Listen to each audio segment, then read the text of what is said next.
seniors, Daisy Hallfield and Anna Rainier. Going down the line, first we have Mrs. Amy Seigenthaler, Managing Partner at DVL Seigenthaler.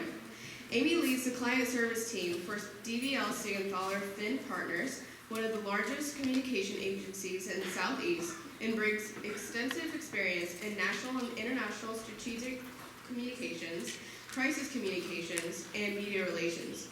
She was previously a senior VP at Rasky Maryland Strategic Communications in Boston, and a special aide and speechwriter to U.S. Ambassador Jean Kennedy Smith at the U.S. Embassy in Dublin during the Irish peace process.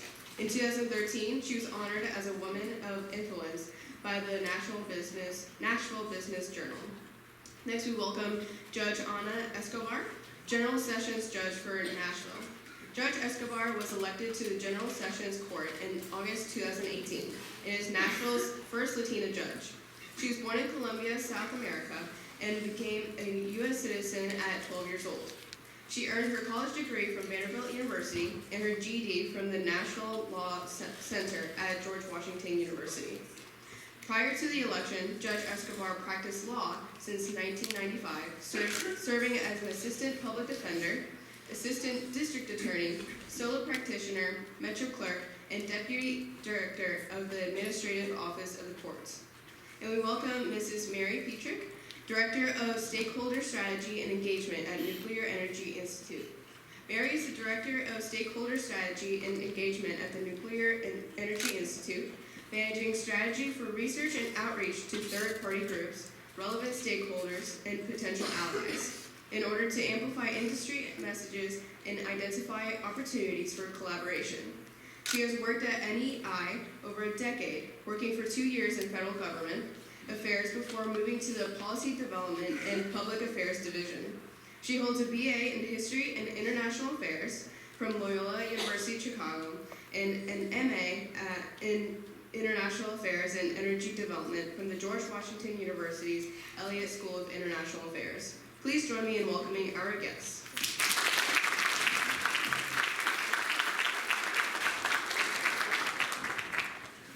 Thank you all for being here. So let's start off. I think sometimes in high school we get this idea that we're going to go to high school, then we're going to go to college, then we're going to get a job and stick with it for the rest of our lives. But when we start talking to people in reality, people jump around and do all sorts of different things. So do you all maybe want to talk about your career path and how you got to where you are today?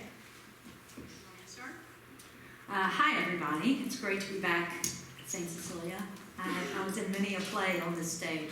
Looks and smells just the same. I am Amy Seigenthaler. I see a lot of familiar faces out there, so hello to all of you who I know. I graduated from St. Cecilia and went to Boston College, and I know a couple of you are headed there soon. Congratulations, it's a great school. I couldn't get in there now, but I was fortunate to get in there then. And thought that I would be a journalist, and I actually did turn out to be a journalist. I majored in English, and I worked for a lot of different small-town newspapers in the Northeast. And then I had the great good fortune of getting a call literally in the middle of the night saying there's a job open in Dublin, Ireland at the State Department. Would you be interested? And if you get a call like that, say yes. That is, don't even give it a second thought, because I spent the next 5 years working as a speechwriter and a publicist in Ireland with the ambassador there during a really amazing time. And then took that experience in communications back to the U.S. when I moved back and went into public relations, which is helping businesses communicate their message effectively, either in good times or in bad, and have been doing that ever since. Moved back to Nashville after my father died and took a job at the company he founded here. So it was circuitous, but I think that the sort of the what am I trying to say? The through point was communications throughout, and the written word and the spoken word sort of guided me throughout my career. Well, I want to tell you that you do not have to know what you're going to do with your life right now. I promise you. And my story is a lot of, I thought I'd do this, or I thought I would never do this, and then here I am. So, in high school, I thought I'd want to be a journalist. Then at Vanderbilt, I thought I wanted to be a stockbroker. And then I realized I'm horrible at math. And then most of my family is in medicine, and I literally get weak when I see blood. So what's left? I can't do math. I can't go to business school. Law school. So I went to law school, and when I was in law school, I thought, I will never go into a courtroom.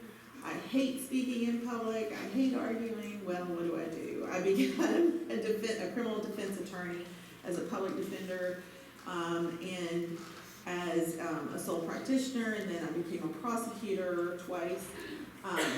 But what I want to emphasize to you is that my journey has been trying to do things that make me uncomfortable. It makes me uncomfortable to fight. It makes me uncomfortable to speak in public. It makes me uncomfortable to, but I love it. Once you're in it and you have a voice for somebody who cannot speak for themselves, it is so energizing, so rewarding, and you're helping people.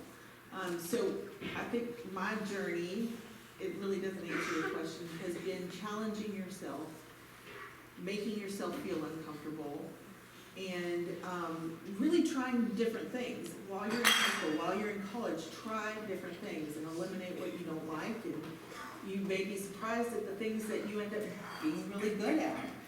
And when I ran for election, which if you're an introvert and you don't like speaking in public, running for office is like the worst thing you can do. But I did it. And it was amazing because everything that I had ever done in my career came together in one just amazing, perfect storm that helped me win. And what I want to emphasize to you, whatever nonprofit you volunteer with, whatever campaign you decide to volunteer, it all will come together at some point in your life, in your career, and get you to where you were meant to be. So that's a great point. Mary Pietryk, I'm very excited to be here today. Thank you guys again, Daisy and Anna, for the opportunity. I don't think I've been on this stage since baccalaureate mass, and ladies, it feels good to be home. So yeah, so after graduating St. Cecilia, I went to Loyola University of Chicago, had a great experience there, spent a year of college living abroad in Rome, Italy. I'll happily address that in Q&A later, but study abroad was a huge formative moment for me, and really allowing me to see my world from the outside in. So again, nothing but amazing things to say about that experience. Following graduation, I moved actually back to Nashville for a few months. The winters in Chicago were a little rough for the sweet southern soul. So I made my way back here. I kid you not, I was actually sitting with a group of St. Cecilia girls from my class.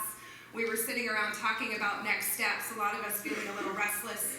Another, like I said, classmate of mine said, who wants to move to DC? And I said, I'll do it. Let's do it. Let's figure it out. And that's how my DC world began, my DC journey. Moved there without a job. I actually started temping because I had bills to pay. I was interviewing a couple different places. Things were moving. I was excited, but I needed to make money. And I actually got a temp job at the Nuclear Energy Institute. I was supposed to be there a week. It'll be 14 years in a few months. You never know where you're going to end up, right? And again, that's a theme you'll find in my journey. It's saying yes to things. And that's been something that's carried me through at NEI. I was lucky enough able to do my master's at the George Washington University while I was working full-time at NEI.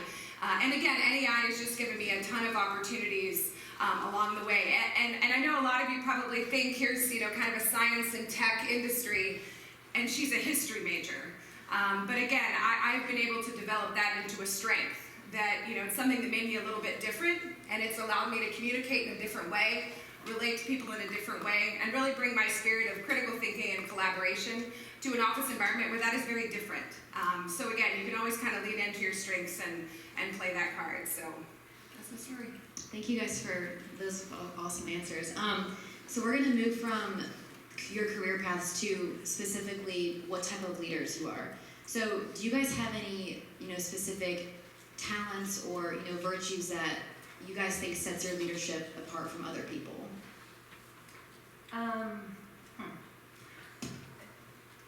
Yes, I'm one. You guys can bounce around too. No, I think they're all different kinds of leaders, and we see all different kinds of leaders. There's the bully leader, and we all know them, and they can be effective, right? Except they're by terrifying you and scaring you into doing things. That's not the best kind of leader. There are leaders who are almost pushover leaders. Who, and I wouldn't actually call them a leader because they let you sort of run over them and you feel like they're leading you, but actually you're just getting what you want. I think that when I look at the leaders in my life and what I try to emulate is to serve as a leader. And servant leader is, and you may have heard that term, it sounds like an oxymoron, and to a degree it is, but I don't mean a pushover. And I don't mean someone who, whatever you want, just do it.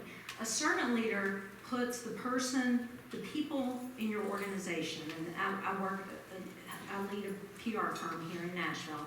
You put them first and help them find their way. And you do that, sometimes you have to say no, and oftentimes you're not their favorite person, because you come down on them and you say, you know what, you made a mistake.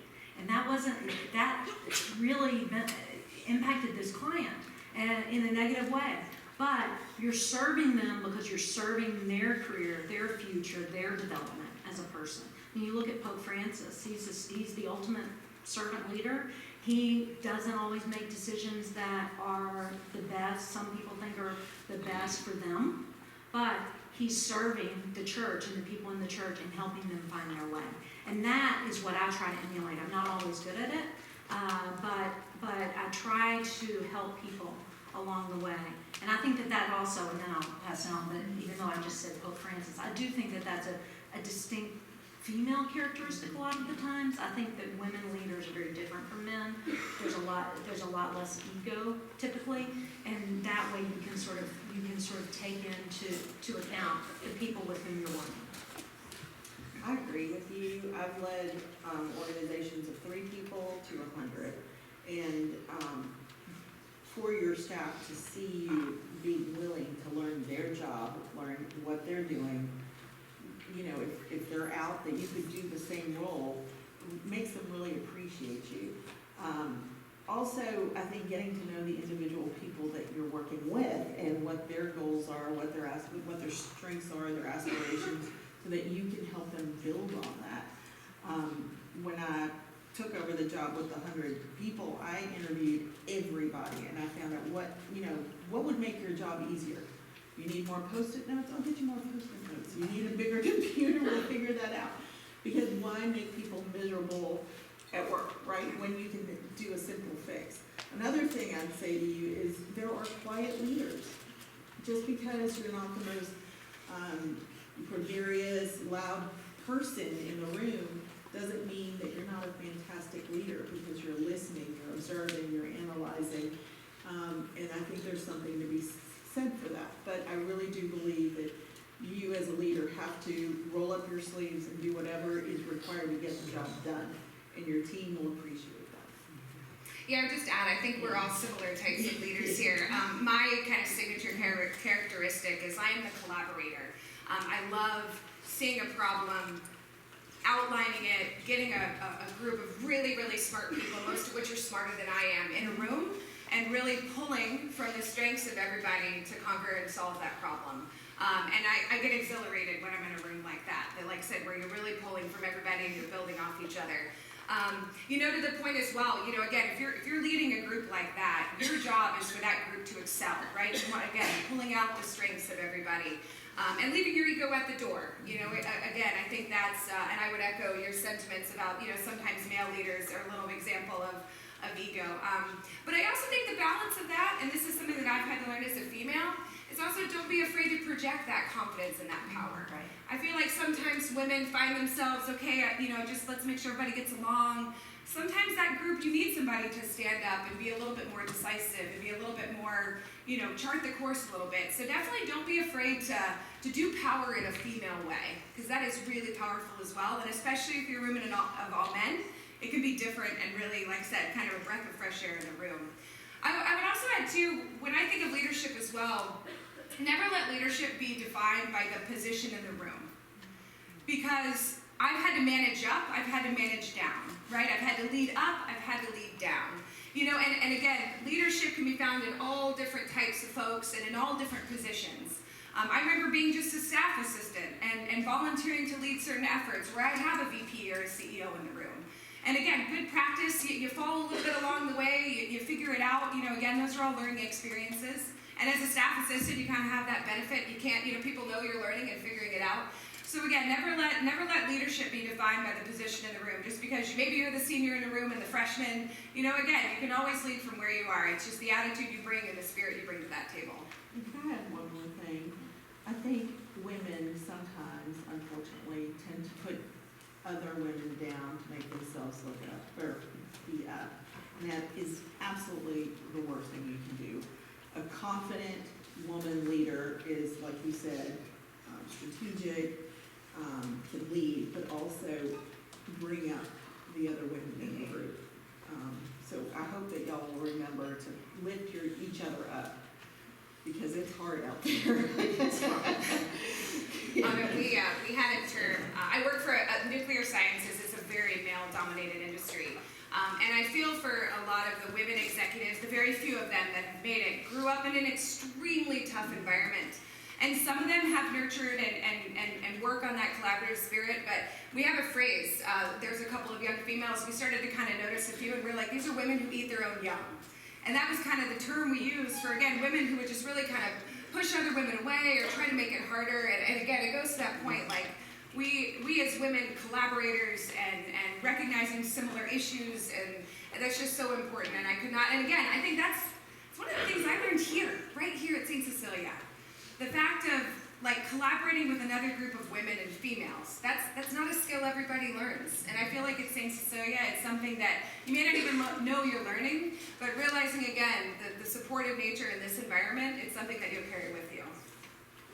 Awesome, thank you for those answers. So I think that you all kind of touched slightly on finding the balance between being powerful and, you know, being confident, but at the same time being that servant leader.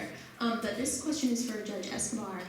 What is a time that you have had to make a tough decision as a leader? And maybe it wasn't the most popular thing, or maybe, you know, it was going to have some consequences to you, but you made it because you knew it was the right thing to do. Well, I wouldn't say it's as my role as a leader, it's my role as a judge.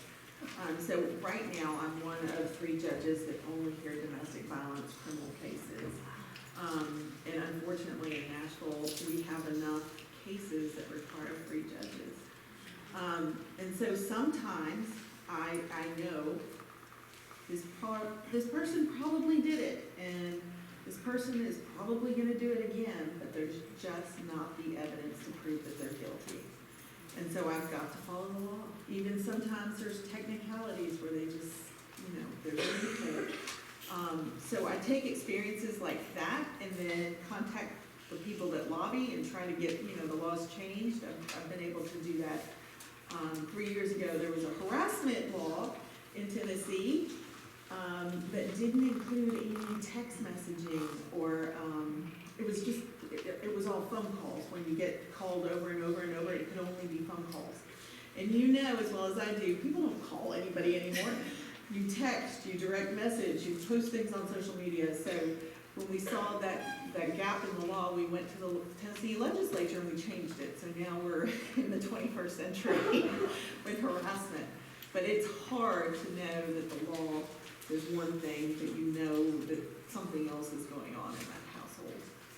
And I just want to applaud you, because when you talk about standing up for women, Yes. what you do, Yes. passing that legislation, I mean, Yeah.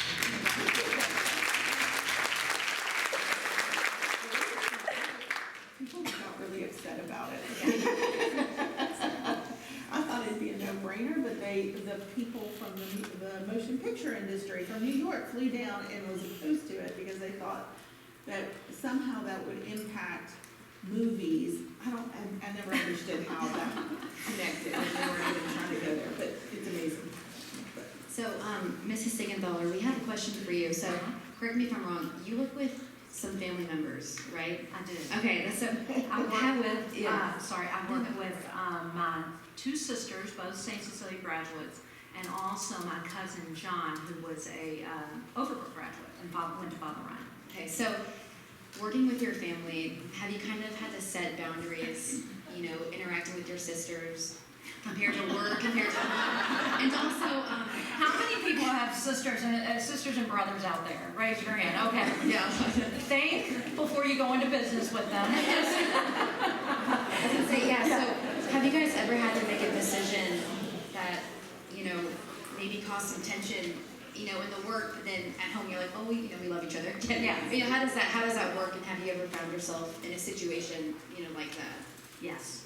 And I think that anybody who does have siblings, and that's a lot of you, understands there are really interesting dynamics in sibling relationships. And when you take that into the business environment, it becomes even more complex. So I'd say that sort of tongue-in-cheek, but do think before you go into business with your family. I did. My father, Tom, who's Miss Piper, where is she? That's her godfather. We're cousins. He started our firm back in 1972, our communications firm. And then when he passed away, the three sisters joined forces and took over. And all of us, I think what has made it work, and it really does work, and we still work today together. For 15 years, we've been partners. What makes it work is that a couple of things. We had a foundation, a true foundation of love and respect for each other that was long created in our household long before we were born. It goes back to our grandparents who from the very first day of our lives said the most important people in your life are your family. And so that sort of is the foundation for everything. And then on top of that, we all came to the partnership, even though we were all communicators, we came with different strengths. So my sisters are Beth and Katie, and Katie was a former journalist. Beth is this unbelievable strategist. I have a little bit of all of it. And so we were able to defer to each other. So we all had different parts of the business. But we have had conflicts, as every sibling does and every business partner does. And the way my dad set very clear boundaries when he had the business, that he didn't talk about work at home. We, because we're women, have a harder time not doing that, just because we like to chat, right? But we definitely have a line of demarcation when it comes to business and work, and we're very quick to resolve our differences at work, very quick. Because we know that if it festers, it could become problematic on a bigger scale than just a work problem. But it works, but it does take a lot of thought, and it's not as easy as it may seem. Awesome. Okay, so for Mrs. Pietryk, I know that you said that you got that job in DC, correct? And you're still with them today. And you also mentioned that you had kids, and you maybe went back to school. Yes. Yeah. So how do you find balance between all of the different things that you're doing? And maybe what are some practical strategies for us trying to find balance in our lives? Yeah, absolutely. Work-life balance. Balance is such a tough word, and I feel like it's even changing now in corporate speak. They're talking more about work-life integration, because balance doesn't, it's never a balance, guys. Sometimes I feel like I am taking names and doing awesome and rocking it at work, whereas I feel like, okay, my kids haven't seen me in a couple days, so I've been traveling. The same way, too, you take a week off of vacation, and you're like, yes, I'm feeling at home with my family, and then you walk back into your inbox, and it's out of control. So, again, I always like kind of the seesaw a little bit, analogy a little bit better. But I will say, for me, a very formative moment in kind of my work-life evolution, integration, was when I had children. I have two little girls, Nora and Alice. They are 5 and 4. I have my hands full. They're strong-willed and type A. Imagine that. And when I had them in D.C., I was living in D.C. at the time, my husband and I, and I really started to question my life in D.C. The commutes were long. I had no support system. I had no family. A lot of my friends had ended up here back in Nashville. And I just had that moment where my career meant a whole lot to me and I was really happy where I was. But again, that home life balance was starting to get very difficult. And I realized very quickly that I was going to need to make a choice. Because the way it was rolling along, I was traveling quite a bit. My husband was left at home with 2 small kids with, again, not a lot of support. And ladies, I kid you not, I put it all on the line. I went to my boss at the time, and I said, Mr. Kotek, I quit. It's not you, it's me. I need a break. I love what I do, but I can't sustain this at home. If this is a choice for my marriage, this is a choice for my children. And again, I put it all out there. And his response was, are you willing to think creatively about this? And I said, absolutely. And basically the result of that conversation is I was the first remote work pilot for my office. There are 2 people that have come up after me, but we were able to negotiate an arrangement where I live in Nashville.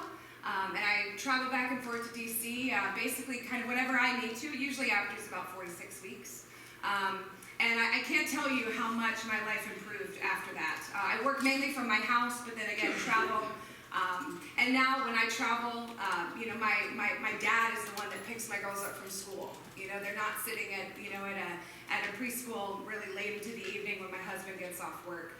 So again, I think never be afraid to really put it all on the line. If you notice, trust your gut. If you notice something isn't feeling right, then go out to address it.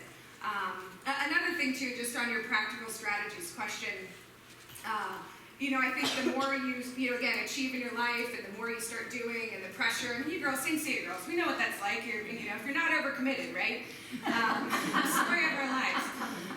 But always make sure you have outlets, right? Make sure you have outlets. And that's an important thing that I've learned later on in life, even more acutely. And whether it's art, whether it's running for me, spending time with friends, you will start to recognize certain activities you do that start to fill your cup up. Because if your cup's empty, you can't pour anything out of it. And that's really important, I think. And that's a skill you guys can start to develop now. When the academics get stressful and things like that, I'm sure you're taking some time to fill your cup. Got it. That's awesome. And that's so great that you were willing to go to your boss and really put it all on the line and risk it, and it ended up really great that you can be here. So this is just a general question. You all can jump around or whoever wants to answer. But what do you wish you had known, or what do you wish you had done differently when you were our age, when you were back in the halls of St. Cecilia? First of all, I have a 13-year-old boy, and I know what he thinks about and what his friends talk about, and it's stupid. Okay, I wonder if he's thinking about me, or what is he doing? They're not doing anything. But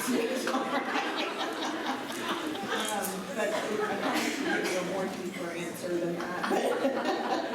But once again, to my what I keep preaching to y'all is be willing to fail, because nobody else cares. Like, who cares if you fail? You try, and now you know that you would do things differently, or you wouldn't do that at all. Just try as many experiences that you can, meet as many people as you can. Just be engaged in your community, give back to your community. My class was only 31 girls, and looking back, like, we really didn't know what was going on in each other's lives. We were just kind of existing, right? And I think that's being a child, being a teenager, but I wish we had been more engaged, more looking around Nashville, trying to figure out what's going on in Nashville, being more socially conscious. And when you go to college, you're going to have just wonderful opportunities to go on trips and see the world. Do it, because eventually you're going to have a lot of responsibility and not be able to do that. The other thing is just give yourself a break, give yourself some grace. Things are not always going to be perfect. You're not going to always get everything done, but just don't be so hard on yourself, because in the big picture, it really won't matter, right? So anyway, I'm wrangling, but. I had a profound moment. This was a number of years ago. about New Year's resolutions. I'm not even a New Year's resolutions person, but we were talking about it. And most of the time, you're thinking again, hard charger, continuous improvement. And my friend looked at me and she said, my intention this year is to go easier on myself. And y'all, that blew my mind. Blew my mind, because to me it's just not something I thought about, and it's something I carried with me. Because again, going easier on yourself sometimes is really important, because sometimes you're your own worst critic. I also wanted to add too, as far as things that again, you guys can start now is start practicing self-awareness. This is something I didn't learn until later on, but how you carry yourself, how you dress, how you talk, it projects something, and that goes to leadership, it goes to other things as well, and even down to little things like body language. If you're sitting in a meeting and you're kind of, you're hunched over, or you're kind of standing, you're kind of like this, who do you want to lead you, right? Who do you want? You want somebody who's confident, who's strong, who's open. Start to cultivate those kinds of things. And again, it's all about self-awareness, right?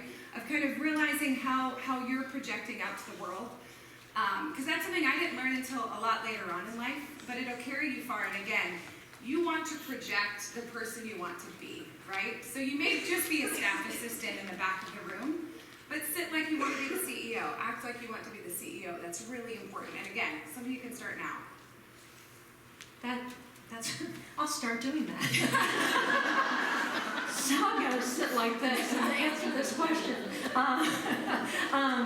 No, I think self-awareness is really important. It's really important, and I think that it's very important to be self-aware of how you look, how you stand, but also be aware when you make mistakes and own them.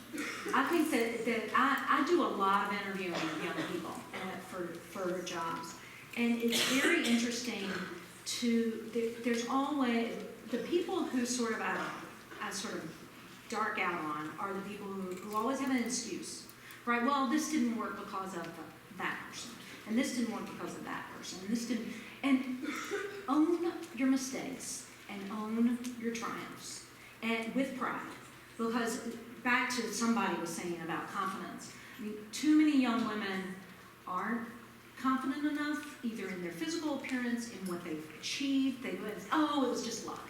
I mean, for years I said, I worked in Ireland for 5 years, really 5 tough years, and people would say, how'd you get that job? Oh, I was really lucky.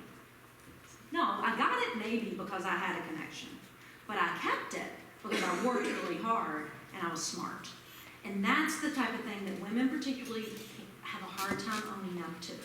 So, and the other part of that, by the way, and this is just, work really hard. And when I say that, I don't mean, drive yourself into the grindstone, but really put effort into what you're doing. And one of the questions I've started to ask in interviews is, where did you have your summer job? Where'd you work during the summer? Well, so many people today, your age, are having experiences, and they're great. You go off to some foreign country and you serve. But I'm telling you, the people who work out best in our office are those who scooped ice cream for a summer or were flipping burgers, because that's hard work and that is service. And if you can make it through that experience, you can make it through anything. So push yourself to go to Wendy's and get a job flipping burgers. Because as much as you're told, you need experiences and internships and all this, you also need to serve other people and stand there and be confident and deliver that burger. And when they say it needs more ketchup, say, yes, sir, I'll get you more ketchup. And instead of, feeling like everything needs to be coming to you. Hard work is top of the mark when it comes to hiring, as far as I'm concerned. And there are a lot of people your age who don't bring that when they come to an interview. Thank you guys. That was great advice. Thank you. When you guys were at St. Cecilia, did you guys make any of those mistakes? Have any of those failures or triumphs, or worked that job? And you learned lessons from that you still carry into your work? Yes. I made all those mistakes. I mean, it's life. Everybody makes those mistakes, right? Somebody says, and you've probably been there, who would like to do this? And you're thinking, oh, I'd love to volunteer for that, but I'm not going to. What if I fail? How many times I wish I'd raised my hand and said, yeah, I'll do it, I'll try it. I mean, I worked at a frame shop and a popcorn shop for most of my high school career. And I learned how, like I said, the man with the ketchup, people would come back and say, this frame has a tiny chip here. And you want to say, every frame has a tiny chip, right? But you say, okay, ma'am, let me get you some new molding for that chip. And so you learn not to put yourself down, ever. But that you have to appreciate that there's, and this is my business is client service. You have to appreciate the client's point of view. You have to appreciate the customer's point of view. And your job is not to throw a tantrum, but to get the job done and make them happy. So a lot of that I carry forward now. The things I learned in high school. Almost everything, really. I could train. It doesn't hurt that from our office window I can see every day the St. Cecilia Mother House. So I'm looking always. They're always looking at me. 250 souls over there looking at me every morning when I walk to work. And so it's a reminder always about St. Cecilia's part in my life and my development. Yeah, I would just add for me a pivotal moment and kind of a failure. I ran for class president freshman year, I won. And then I ran for class president senior year, and I lost. Guys, I lost. For a week, I was crushed. I thought I had it in the bag. I thought, and I understood kind of why, and I moved on. And again, I think the other thing about failure too, and this is something that I learned at St. Cecilia, is put it in perspective. It may not, again, there's lessons in every failure. And I know it's hard to see through that sometimes, but there's always a good way. I just had a conversation. I do a fair amount of community engagement around nuclear energy. Citing nuclear power plants, right? That's a fun job. That's a yeah, right? And, we were talking about community engagement, and the folks were saying, well, if we go into a community and we talk to them and then they vote no, then that's a failure. I said, no, that's community engagement. You've given somebody a voice. They said, no, you have to respect that. That's okay. And, a lot of the nuclear engineers were kind of sitting there, and I kind of blew their mind for a minute, because they were like, wait, you didn't reach the objective. I'm like, well, the objective is not 100% of all these communities that we're going to talk to. We're going to say yes. So, no, again, kind of recalibrate what you think of failure. And again, a lot of times it's just a step in the process. It may not be as big of a failure as you think. So. Well, I was telling Sister this morning that when I was a senior, we were the first interim class, so there were 4 brave souls that went to England for the first time. And y'all go all over the world now, but that was crazy. And then, my senior year, we started youth legislature and Model UN teams. Do y'all still do that? And we had no idea what we were doing. There was like 4 or 5 of us. And frankly, we just wanted to meet boys, and that's how we did it. But it turned out to be amazing, and it really inspired me to love government and government processes, and to understand, how legislation is passed and how to negotiate and compromise. But the big lesson was, I was so grateful that St. Cecilia gave us, entrusted us to take a chance on these things that none of us knew what we were getting into. But I'm so happy to hear that legacy is still alive and that y'all are doing those things. So this is kind of a fun question, but what is your favorite memory at SCA? And while we will answer, we actually have your yearbooks from when you graduated. And you each happen to get a superlative. And it's tabbed. It's tabbed. So maybe if you want to share what superlative you gave, and just share your favorite memory or a favorite memory. What was mine? Where am I? I'll kick off. Yeah, you kick it off. Sure. I was best all around.